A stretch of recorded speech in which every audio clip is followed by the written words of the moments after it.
Hey everyone, Justin from the Jenni AI team back with another tutorial video. Today we're going to be covering AI chat right here. And AI chat is great for a number of reasons. For one, you can ask any questions about your research topic, and Jenni will be able to assist you with real-time responses. So let's say I'm starting a research project, or I'm looking to start a research project on the challenges and opportunities of the metaverse. So I can ask something like to Jenni, what are some sample research questions involving the challenges and opportunities within the metaverse.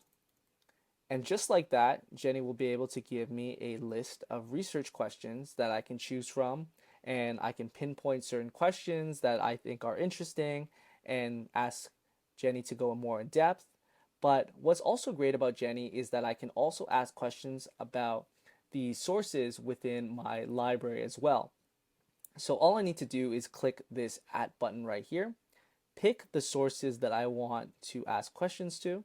So let's say I'm trying to compare these three papers right here, and I can just say something like, what are the common themes shared amongst these three papers? Just like that. And Jenni will be able to give me a response on what is similar to these three papers. So that's pretty much how you use Jenni. There's a lot of different opportunities and ways that you can use the AI chat. I'll actually leave a large list of AI prompts that you can use for the Jenni AI chat at the bottom of this video or in the description. But yeah, that's pretty much how you use the AI chat, and thanks for watching.